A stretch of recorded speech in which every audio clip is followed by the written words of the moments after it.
इंदिरा गांधी जी उस समय प्रधानमंत्री थी, मैं उनको नमन करना चाहती हूँ। अरे पूरी जवाब तो बोलने दो। क्या प्रियंका गांधी वाड्रा बीजेपी के लिए एक सबसे बड़ी समस्या बनते जा रही हैं? क्या प्रियंका गांधी वाड्रा जब संसद में बोलने उठती हैं तो बीजेपी थरथराने लगती है? ये बात इसलिए है क्योंकि कुछ चंद सवाल लेकर प्रियंका गांधी वाड्रा आज संसद पहुंची थी और ऐसा लगता है कि 1 मिनट के अंदर वो अपनी बात खत्म भी कर देती। 2 सवाल थे, 2 सवालों को वो रखना चाहती थी, लेकिन 1 मिनट भी वो ठीक से बोल पाती उससे पहले ही उनके माइक को कई बार जो है वो बंद किया गया। ये जो माइक बंद करने की प्रक्रिया है, या ये कह दें ये जो पैटर्न है, ये विपक्ष के लोगों को कुछ ज्यादा ही खटकता है। इसलिए भी खटकता है क्योंकि इनका ये बड़ा आरोप है कि सेटिंग द्वारा जब भी विपक्ष द्वारा कोई ढंग का मुद्दा उठाया जाता है तो माइक बंद करके विपक्ष की आवाज को कमजोर किया जाता है। तो क्या ये सच है? एक सबसे बड़ा सवाल हो सकता है। एक बड़ा सवाल ये भी हो सकता है कि वो सांसद जो पहली बार अभी संसद में गई हैं, अभी वो नई नवेली सांसद हैं, क्या उनके सवालों की वजह से बीजेपी को खासा परेशानी हो रही है? प्रियंका गांधी वाड्रा का पहला संसद में दिया गया भाषण भी लोगों ने खासा पसंद किया था, जो वो संविधान की गरिमा को समझा रही थी। संविधान इंसानों के लिए, जो भारत के वासी उनके लिए कितना जरूरी है, ये बता रही थी। आज प्रियंका गांधी वाड्रा 2 मुद्दे पर बात करना चाहती थी। बांग्लादेश वाले मुद्दे पर बात करना चाहती थी। अब ये तो मान लीजिए बीजेपी का पसंदीदा मुद्दा हुआ ना। बीजेपी कहती भी है कि हिंदुओं पर बात नहीं करते, हिंदुओं पर अत्याचार होता है तो विपक्ष वाले बात नहीं करते। तो प्रियंका गांधी वाड्रा जो है वो बांग्लादेश के मुद्दे पर बात करना चाह रही थी। जिस तरीके से बांग्लादेश में जो हिंदू वर्ग हैं, जो हिंदू समुदाय के लोग हैं, उनके साथ किस तरीके से अत्याचार हो रहा है, इस पर जो है वो सवाल करना चाहती थी। और दूसरा सवाल वो करना चाहती थी उस चीज पर जिस पर शायद बीजेपी बात नहीं करना चाहती थी, या ये वो इतिहास है जो बीजेपी को ज्यादा खटकता है। आज दोस्तों है विजय दिवस, और विजय दिवस के शुभ अवसर पर ये कह दें कि विजय दिवस वो इतिहास अपना है जिस पर हर भारतवासी को गर्व महसूस होता है। अपनी भारतीय सेना पर गर्व महसूस होता है, अपनी उस टीम पर जो है वो गर्व महसूस होता है कि हमने कैसे पाकिस्तान के सेना को घुटने टिका दिया था, हमने कैसे उसकी आंखों में आंखें डालकर बांग्लादेश उससे छीन लिया था, वो भी तब जब अमेरिका जैसा देश हम पर दबाव बना रहा था। तब ये एक कुशल नेतृत्व की बात थी और आज इसके लिए पूरा देश जो है वो गौरवान्वित है, जो इस चीज से भली भांति परिचित है। लेकिन आज जब सेना के कमरे से इस तस्वीर को हटाया गया, उसको लेकर बवाल हुआ। ये तस्वीर क्या थी? तस्वीर दरअसल उस समय की थी जब पाकिस्तान की सेना भारत के सामने झुक गई थी और एक स्टेटमेंट जो है वो साइन हो रहा था। उसकी तस्वीर थी, इस स्क्रीन पर आपको नजर आ रहा होगा। इसमें आपको कोई लीडर नहीं नजर आ रहा है, ना तो ये जीत कांग्रेस की है, ना ये जीत भाजपा की है। ये जीत सिर्फ और सिर्फ सेना की है, सेना के शौर्य की, उसके बलिदान की, उसके मेहनत की, या ये कह दें कि एक गौरवशाली इतिहास की। इसमें इंदिरा गांधी तो नजर नहीं आ रही, ना इसमें कांग्रेस का कोई लीडर नजर आ रहा है। इसके बावजूद भी विजय दिवस के अवसर पर जब इस तस्वीर को वहां से हटाया गया तो ये बड़ा सवाल जो है वो खड़ा करते प्रियंका गांधी नजर आई और कहा कि ये सेना का अपमान है और ऐसे नहीं किया जा सकता। पहले तो मैं चाहती हूँ कि संसद में क्या हुआ आप वो देखिए। कैसे प्रियंका गांधी वाड्रा जब बोलना चाह रही थी तो उन्हें बोलने नहीं दिया जा रहा था, उनका माइक बार बार बंद कर दिया जा रहा था। और उसके बाद विपक्ष के तमाम लीडर्स, तमाम सांसद जो है वो दबाव बना रहे थे और फिर उन्हें बोलने का मौका मिल रहा था। ले देकर 2 सवाल, 2 मुद्दे पर बात करना था, लेकिन इन 2 मुद्दों पर भी कितनी बार माइक बंद हुआ ये आप खुद गिनिएगा। स्क्रीन पर वीडियो है। इंदिरा गांधी जी उस समय प्रधानमंत्री थी, मैं उनको नमन करना चाहती हूँ। अरे पूरी जवाब तो बोलने दो। सेना के हेडक्वार्टर्स में से आज सेना के हेडक्वार्टर्स में से वो तस्वीर उतारी गई है जिसमें पाकिस्तान की सेना आत्मसमर्पण कर रही है हिंदुस्तान भारत की सेना के सामने। सभापति महोदया जी, बहुत खुशी की बात है कि आपको अब याद आया, लेकिन आज विजय दिवस है। आज विजय दिवस है। 1971 के युद्ध में जिन शहीदों ने, जिन सेनाओं ने हमारे लिए लड़ाई लड़ी, जिन जानबाजों ने ये लड़ाई लड़ी, सैन्य अधिकारों को, सैनिकों को, शहीदों को, सबको सबसे पहले मैं नमन करना चाहती हूँ। मैं देश की जनता को नमन करना चाहती हूँ कि आज के दिन जो विजय भारत ने पाई वो उनके बिना नहीं हो सकता था। उस समय भारत अकेला खड़ा था, पूरे विश्व ने कोई सुनवाई नहीं की। बांग्लादेश में जो हो रहा था, बांग्लादेश की जनता, हमारे बंगाली भाई बहनों की आवाज़ कोई नहीं सुन रहा था। उस समय भारत की जनता एक होकर अपनी सेना के साथ खड़ी हुई, अपने नेतृत्व के साथ खड़ी हुई, अपने असूलों के साथ खड़ी हुई। इंदिरा गांधी जी उस समय प्रधानमंत्री थी, मैं उनको नमन करना चाहती हूँ। इस देश की महान शहीद हैं जिन्होंने कठिन से कठिन परिस्थितियों में साहस दिखाया और एक ऐसा नेतृत्व दिखाया जिससे ये देश विजय हुआ। आज इस संदर्भ में मैं दो मुद्दे उठाना चाहती हूँ। वो जो लड़ाई थी, असूलों की लड़ाई थी, लोकतंत्र का असूल। माननीय सदस्य श्री विरितो एक मिनट में खत्म करूंगा।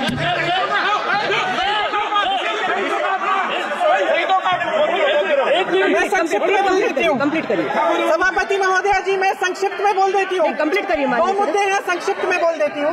पहला मुद्दा ये है कि बांग्लादेश में जो अल्पसंख्यकों के साथ, जो हिंदुओं और ईसाइयों के साथ अत्याचार हो रहा है, उसके खिलाफ इस सरकार को आवाज उठानी चाहिए।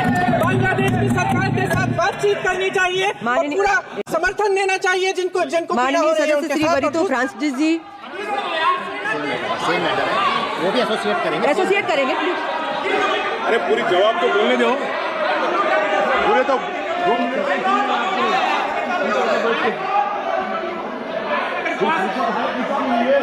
माइक।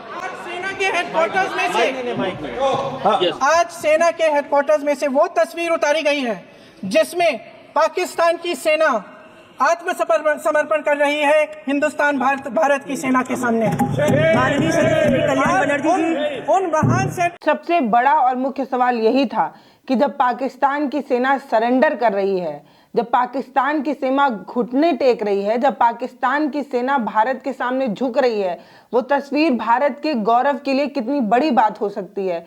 इसके बावजूद भी आज ही के दिन विजय दिवस के दिन जब इस तस्वीर को हटाया गया तो इसको लेकर कांग्रेस में और प्रियंका गांधी में एक खासा गुस्सा नजर आया और उस गुस्से की जो तस्वीर थी वो तमाम जगहों पर वायरल हुई।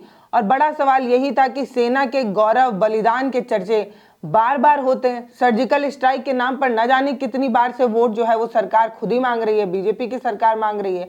तो जब सर्जिकल स्ट्राइक एक बहुत बड़ा स्ट्राइक हो सकता है, जब उस पर वोट मांगे जा सकते हैं, तो फिर सेना का ये भी तो सेना का गौरव ही है ना। जब हमें अमेरिका से वार्निंग मिलने के बाद भी हमने पाकिस्तान को घुटने टिका दिया था। अमेरिका हमें ये कह दिया था कि अगर आप और आगे बढ़े तो हम आपके खिलाफ एक्शन ले सकते हैं। इसके बावजूद भी इंदिरा गांधी ने अमेरिका को आंखों में आंखें डालकर ये कहा था कि हमने जो है वो अपना काम शुरू कर दिया है, बाकी आप देख लीजिए।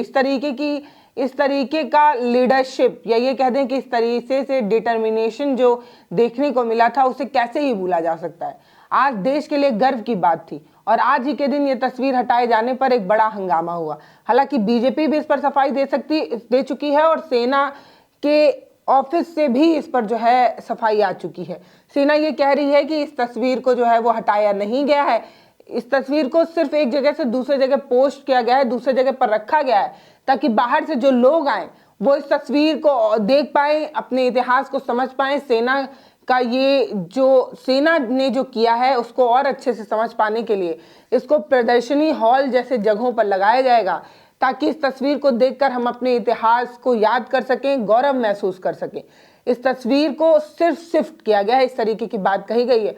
और आज ही के दिन इसलिए शिफ्ट किया गया है क्यों आज का दिन विजय दिवस था और आज ही के दिन ये फैसला लिया गया कि ये और लोगों तक अपना इतिहास पहुंच सके, उसका प्रचार प्रसार हो सके, इसलिए तस्वीर को शिफ्ट किया गया। बीजेपी भी यही कह रही है कि तस्वीर हटाया नहीं गया है, तस्वीर को सिर्फ और सिर्फ शिफ्ट किया गया है। लेकिन कांग्रेस तब भी इस पर बवाल कर रही है और बवाल इसलिए भी कर रही है क्योंकि आज के दिन जब सालों साल से वो तस्वीर जो सेना के कमांडर हैं उनके ऑफिस में, उनके चैम्बर में लगी रहती है, तो आज ही के दिन तस्वीर हटाकर क्या तस्वीर का अपमान है?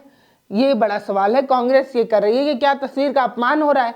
इसके उलट सेना जो है वो ये कह रही है कि तस्वीर का अपमान हम नहीं कर रहे, हम तस्वीर को और ज्यादा लोगों तक प्रसारित करने के लिए, उसे और ज़्यादा लोगों तक पहुंचाने के लिए इस तरीके का डिसीजन ले रहे हैं। बाकी जनता बहुत समझदार है, जनता ये समझ सकती है, क्योंकि विपक्ष जो है वो लगातार सरकार पर इस तरीके के सवाल करते रहता है कि सरकार इतिहास के साथ खेल रही है, सरकार इतिहास के हर गौरवशाली चीज़ों को मिटा देना चाहती है, उसका जो शौर्य है उसको खत्म करना चाहती है, इतिहास के पन्नों को दफन करने के लिए बीजेपी और आरएसएस काम कर रही है। ऐसा विपक्ष की सरकारें बार बार आरोप लगाती रहती हैं। तो क्या उसी साजिश का एक और हिस्सा है ये तस्वीर हटाया जाना, या ये तस्वीर सिर्फ और सिर्फ जनता में प्रचार प्रसार करने के लिए उसे शिफ्ट किया गया? बाकी आपको क्या लगता है वो आप हमें ज़रूर बताइएगा। लेकिन अब बात करेंगे दूसरे पहलू की, जो है बांग्लादेश की। प्रियंका गांधी ये कह रही है कि बांग्लादेश आज ही के दिन बना था, विजय दिवस आज के दिन हम ये बात कहना चाहते हैं कि जो बांग्लादेश में हिंदू परेशान हो रहे हैं उन पर सरकार क्या कर रही है, अभी तक उन्होंने क्या किया है, ये हमें बता दे। अब सोच कर देखिए कि कल तक जो ये कहते थे कि मुसलमान अगर सत्ता में आ गए तो आपकी मछली चुरा ले जाएंगे, बकरी चुरा ले जाएंगे, भैंस उठा ले जाएंगे, मंगलसूत्र ले जाएंगे, ये मुसलमान समाज के लिए बहुत घातक हैं, ये वो पता नहीं क्या क्या कहकर आपसे वोट मांगा जाता था, हिंदू खतरे में, इस तरीके की बात बताई जाती थी। आज उसी हिंदू के पक्ष में खुद और खुद विपक्ष खड़ी है, खुद और खुद प्रियंका गांधी वाड्रा ये कह रही हैं कि हिंदुओं के लिए आपने क्या किया है, आप यही बता दीजिए। चलिए बताइए कि आप बांग्लादेश में जो हिंदू हैं, जिनके साथ इस तरीके से उनके साथ टॉर्चर हो रहा है, इस तरीके से उनके साथ हिंसाएं हो रही हैं, उस पर सरकार ने अभी तक क्या किया, यही बता दीजिए। अगर आपने कुछ किया है या आप कुछ करना चाहते हैं तो विपक्ष आपके साथ है, इस तरीके की बात भी कहते नजर आई। ये अपने आप में एक बड़ा मैसेज हो सकता है, क्योंकि कल तक इसी चीज को प्रसारित और प्रचारित किया जाता है कि विपक्ष हिंदुओं के साथ नहीं है, वो हिंदुओं के सपोर्ट में नहीं आती है।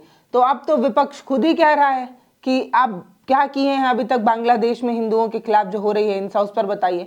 और अगर हम भारत की बात करें ना, तो भारत का इतिहास ही ऐसा है कि जो पीड़ित है हमेशा उसके साथ खड़ा रहा है, चाहे वो फिलिस्तीन हो सकता है, वो बांग्लादेश हो सकता है, वो कुछ भी हो सकता है, वो गाजा भी हो सकता है, वो कुछ भी हो सकता है। जो पीड़ित है, जो कमजोर है, भारत हमेशा उसके साथ खड़ा हुआ है।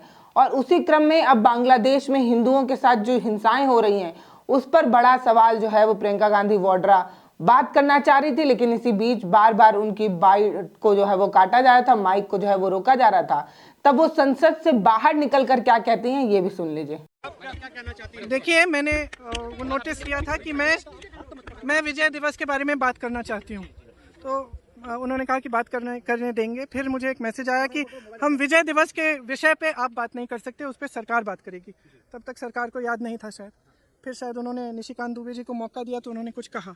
उसके बाद मैंने बोला 2 मिनट के लिए, और मैं सिर्फ 2 मुद्दे उठा रही थी। एक तो सबसे पहले तो मैं विजय दिवस की याद में जितने भी शहीद सैनिक थे, जितने भी लोग थे जिन्होंने लड़ाई लड़ी, उनको नमन करना चाहती थी, जनता को नमन करना चाहती थी, तो जो दृढ़ होकर सेना के साथ खड़ी रही, नेतृत्व के साथ खड़ी रही।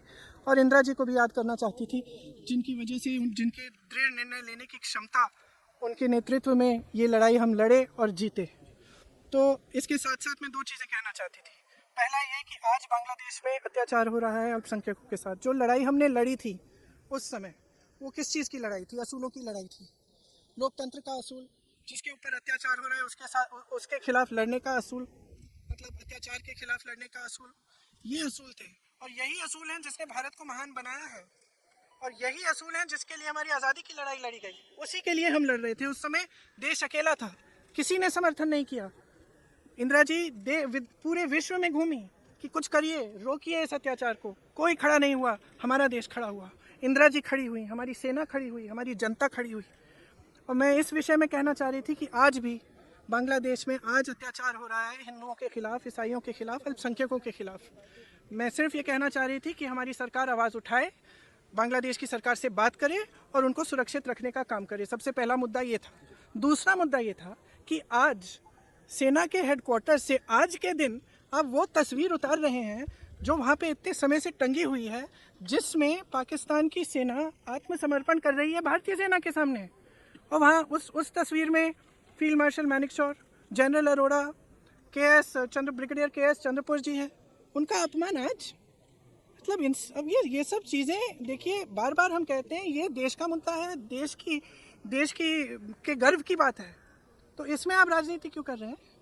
और हमारी मांग है कि वो तस्वीर वापस टांगी जाए उधर। इतिहास क्यों बदलना चाहते हैं? अब ये देखिए इनका काम है, इतिहास बदलना है, इतिहास मिटाना है। तो जब हिंदू खतरे में है और हिंदू से सत्ता पक्ष के लोगों को विशेष सहानुभूति है, तो बांग्लादेश के हिंदुओं के साथ क्यों नहीं है, ये बड़ा सवाल है। और अगर है तो बांग्लादेश में जो हिंदू खतरे में है या हिंदुओं के साथ जो शोषण हो रहा है, इस पर सरकार ने क्या एक्शन लिया है, इसी सवाल का जवाब जो है वो चाहिए था, लेकिन इस सवाल का जवाब जो है वो मिला नहीं है।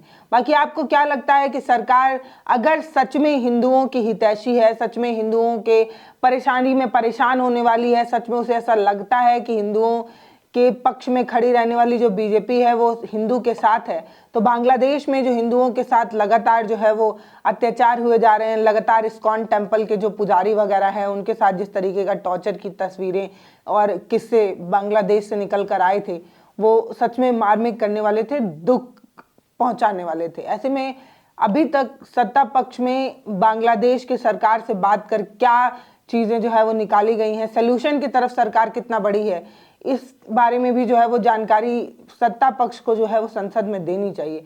बाकी आप अपनी राय हमें कमेंट सेक्शन में लिखकर जरूर बता सकते हैं। नमस्ते, मैं पल्लवी हूँ, आप भारत एक नई सोच देख रहे हैं। वीडियो पर आपकी जो भी प्रतिक्रिया हो वो आप हमें कमेंट सेक्शन में लिखकर जरूर बताइए। वीडियोस को शेयर कर हमारा मनोबल भी बढ़ाइए। इसके अलावा हमारे चैनल को सब्सक्राइब करना मत भूलिए, क्योंकि हम इस तरीके की खबरें आपके साथ साझा करते हैं जो खबरें शायद मेन स्ट्रीम मीडिया में दबी रह जाती हैं। बहुत बहुत धन्यवाद।